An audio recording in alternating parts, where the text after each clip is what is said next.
in here. Hey, how you guys doing? Good. You guys look absolutely amazing. And thank you so much for coming out and, looking good because we have cameras in the house and y'all didn't know we were going to do that, but we are. And all the vendors, this is great. This is great. We're going to have a good time tonight. How are you? I see you rocking that. All right. A lot of natural clients in the house. Make some noise for Ricky. Ricky came up and he really did the thing. I was like, shoot, I ain't got to work. Let him do it. Yeah. But really, I just want to give you guys a little bit of background for myself. I'm so excited. You see, I don't have any notes in my hand. I got them over there. But right now, I just want to kind of feel you guys and see, where we're going to go. How you doing? Good. Yeah. We are here today because there's so many people who are trying to figure it out, just life in general. I'm a hairstylist, and I know we got a lot of other people in here that do a lot of different things, but from my angle, just doing hair for about 30 years, and y'all say, you're 30. I started when I was 12, okay? So doing hair that long, I've seen trends come and go, just all kinds of trends come and go. And I think from where I'm sitting, I had the opportunity to be able to tie a lot of stuff together, a lot of things together. So here we are now with this natural hair revolution, right?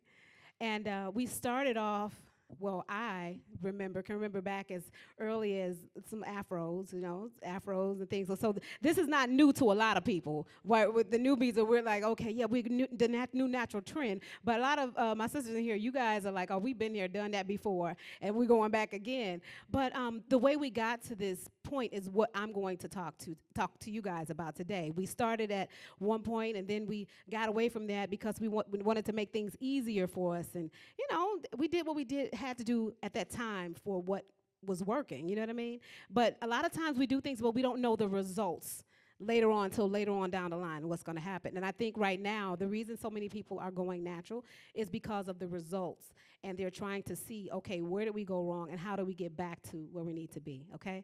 So that's what we're going to discuss today. And this is going to be an exciting platform. It's not going to be boring. We're going to have a good time. You guys are going to interact with me. I'm going to interact with you. Where are the mic runners? Mic runner. All right, give it up for the mic runner. We got another mic runner.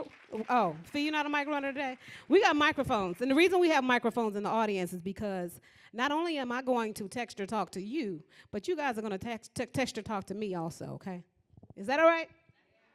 Okay. All right. So let's get started. Where my DJ at? I like music sometimes on the breaks, but we won't do that. This is a beautiful hotel, too, isn't it? Yeah, I'm glad you guys came to St. Charles because, I've lived in St. Louis area for my whole life, done everything over there, but there's so much over here, and I said, yeah, let's just do it this way and, expand a little bit. So anyway, I kind of told you guys a little bit about myself already. I am the hair whisperer. Can you guys hear me okay? You can? No? How about now? I'll lean in. Okay.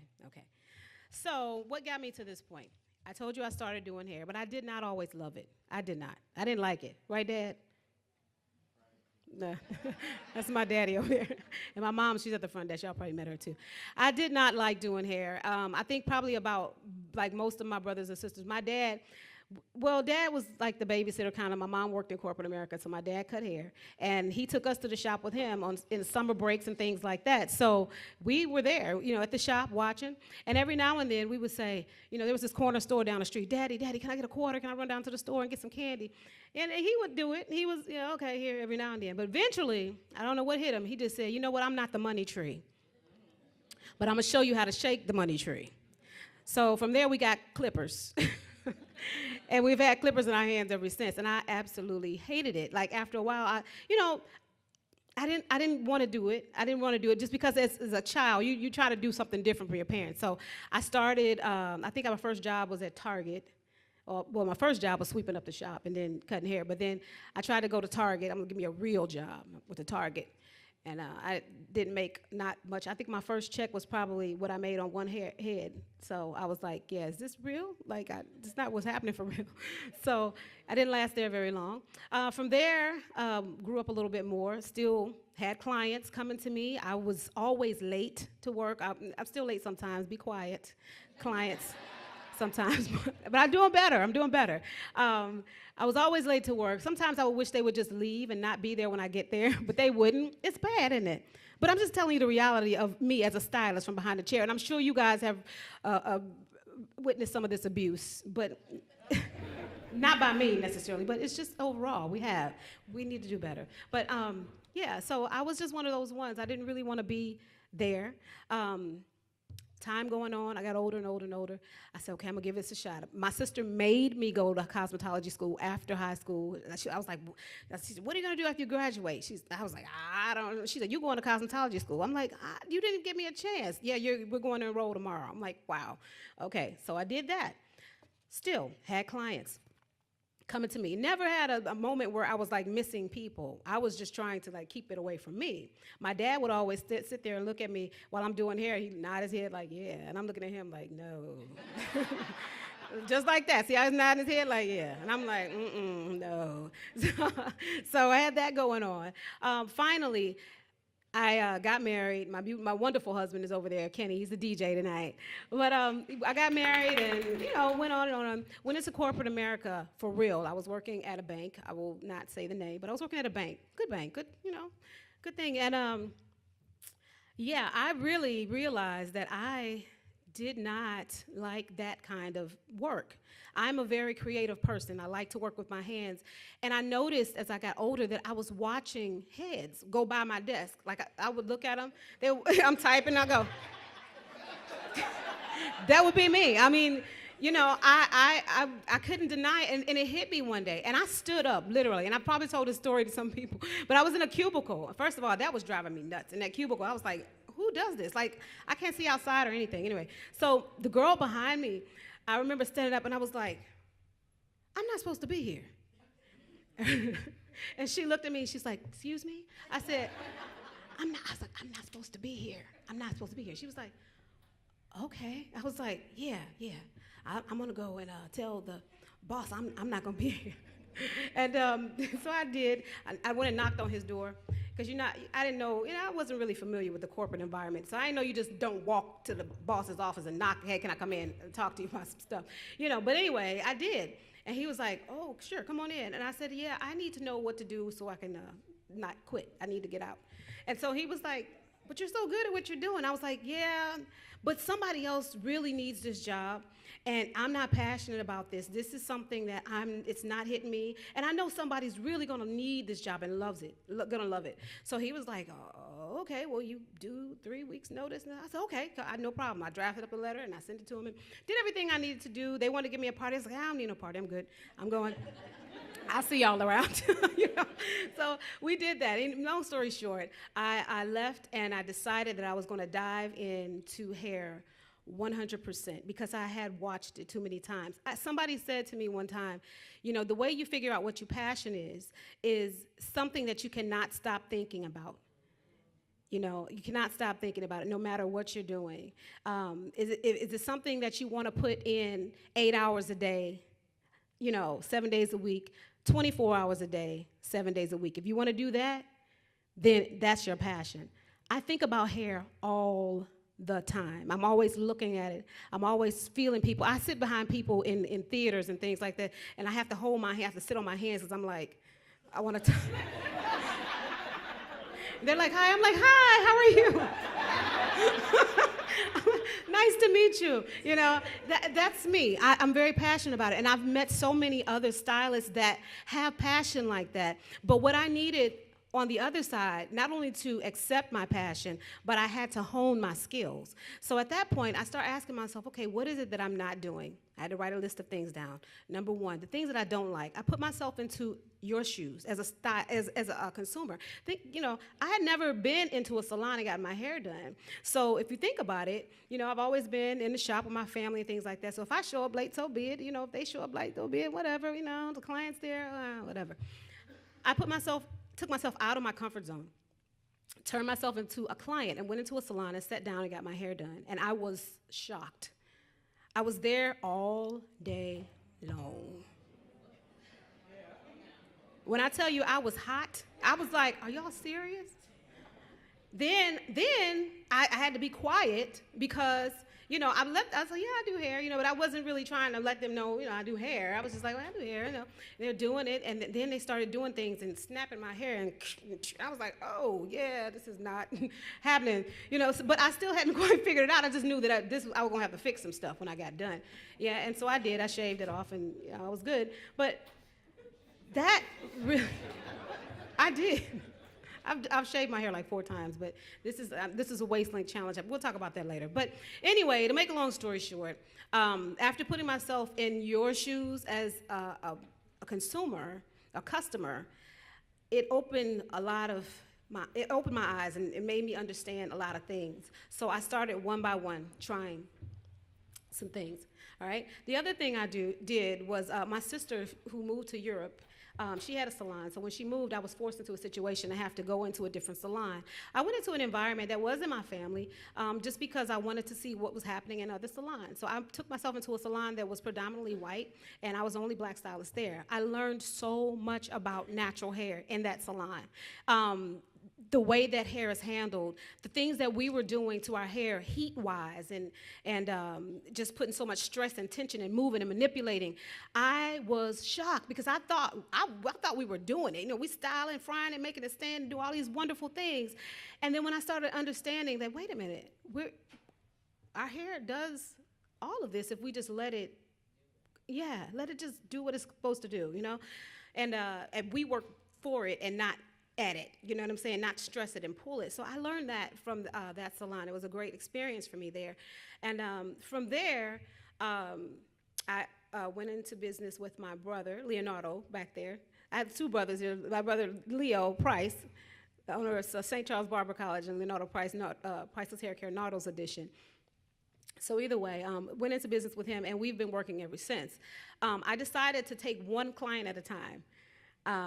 I decided to focus on one head at a time. With that has made such a huge difference in my approach to hair and my clientele too, I just think that that's something that we will discuss. I'm hoping to share that with other stylists too. Like, hey, let's reel it in. Let's raise the bar a little bit, okay? Because now we're at the point where people are in the kitchen trying to figure things out, and that's where I come in, because I'm seeing some things that are not right, okay? I'm like, hold on. It's okay. And it's good to bridge the gap. It's good to bridge the gap. Us communicating with you and us listening and understanding what it is that you all are wanting as the consumers, it really helps us to be able to service you better and also be able to provide better results long term. Long gone are the days of us putting towels on our head and pretending we have long hair. That was something someone told me backstage. I said, I'm going to use that, right? Long gone are the days of us putting towels on our hair. Who did that and pretended they had long hair? Okay? We're about to grow some hair. Can y'all say, I'm going to grow some hair? I'm gonna grow some hair. Yes, we're going to grow some hair. And the way we're going to do that, we're going to talk about that right now. Okay? Let's get into it. Y'all good? Y'all put your hands together. Come on. So, like I said, I feel like I've seen it all when it comes to natural hair trends. We went through the afros. How many of y'all rocked the afros back in the day in the 70s? All right. We went to our relaxers. We had like the salt and pepper. I wish you was at that salt and pepper music, the cue. Salt and pepper's here. We had that, the stacked cuts and the shave and the shag going down the back. Y'all did that? How many of y'all lived up in Parsons at 2 o'clock in the morning? Yeah, we did all that good stuff. How many of you all had the Jerry curls? That saved y'all life. Shout out to Luster Products in the back. Hey, hey, ain't no shame. Look, what I'm gonna tell y'all about Luster though, some people were like, oh, Luster Products. Think about that. They've been in the game and watched every hair trend just like I have. So if you're wondering why they're here, that's why. Because I know they have longevity and they have depth. Their roots are deep in this game, just like mine. So I feel it. It's like, yeah, I've used the products. They're amazing. Be sure to visit their table. It's awesome, awesome stuff back there. So the Jerry curls, I want to talk about that really quickly. Did you notice how much your hair grew when you had curls? Yeah. Why do you guys think that is? Moisturize, right? So we went to the phase of relaxers. Everybody getting relaxers. Like, no, don't put no oil in my hair. Don't weigh it down. Don't put no grease. I got to flow. It's got to flow. Yeah. and your hair was on the flow, right? I mean, it's right. Think about it. You know, it broke off. I got straight pieces right here. Broke off. Well, that's what happened. You know, it's dry. Our hair is naturally dry, right? And we're going to talk about the reason. 90s, we had the TLC, the cuts. We had the little bob cuts and all that stuff with the sideburns coming down and the Toni Braxton look and the Halle Berrys, and we did all that. So here we are now with all of these wonderful styles, and I am loving it. If you're loving it, make some noise. I'm loving it because not only is it acceptable to wear it just out in public and nobody look at you sideways like, what's wrong? But it's acceptable in the workforce. It is. And people are learning how to rock their natural. You know, they're learning how to rock your natural, okay? And that's, I think, that just excites me more than anything in the world. By definition, my mic runners, where you guys at? I got mics? Mic runner, okay. I'm going to ask a definition. Who can give me the definition of a trend? Raise your hand, my ladies. You could just make something up. Figure just what you think. What do you guys think a trend is? Don't be scared now. Don't play. All right, here we go. Mike Runner, we got somebody over here. Mm-hmm.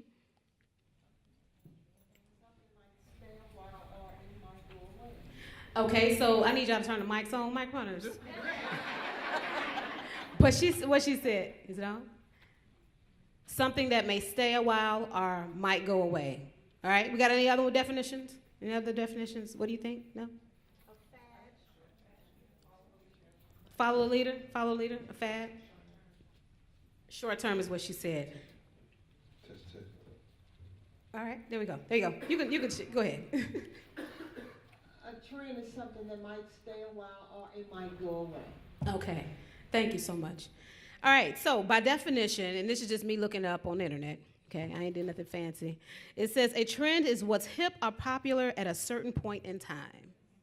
What's hip or popular at a certain point in time. I say that because there's been so many people that have said, I'll be so glad when this natural hair trend go away. Have they said that to you? Have you heard that? Yes. You never heard that? I'll be so glad when this stuff go away. I've heard it. Man, when is this going out of style? I'm ready to get back to my creamy crack. What is happening? You know? There's so much wrong with that. Why are you following everybody anyway? Anyway, so let's go. So what's the definition of a lifestyle? Let me get a hand. Who knows the definition of a lifestyle? We got a mic over here. He's coming.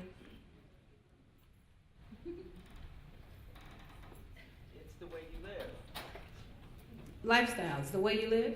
Okay. She said the lifestyle is the way you live. You guys agree with that? Yes. All right. So by definition, it says lifestyle is a style of living that reflects the attitudes and values of a person or group. Okay? Keep those in mind because at this point in our lives, we are dealing with not only hair loss, we're dealing with illnesses. We are dealing with so many things psychologically, self-esteem, things that have happened over a period of time because of the way we have decided to live our lives in the past. Making small adjustments. We don't really think much of it. It's like, okay, I'm gonna do this for now, and this is a trend. I mean, we're all guilty of it. It is what it is. But at the same time, to say that something is just a trend or a fad is more like, we're doing this just for now to try to fit in. I don't believe that. As a hairstylist, I've seen trends come and go. And this one is something, I think styles will change. I think the shapes of the hair will change. But as far as a trend is people trying to be healthy and happy and live a happy life, I think that's a lifelong journey, which is where when you go natural, that's the beginning of a lifelong journey. Am I right? Okay.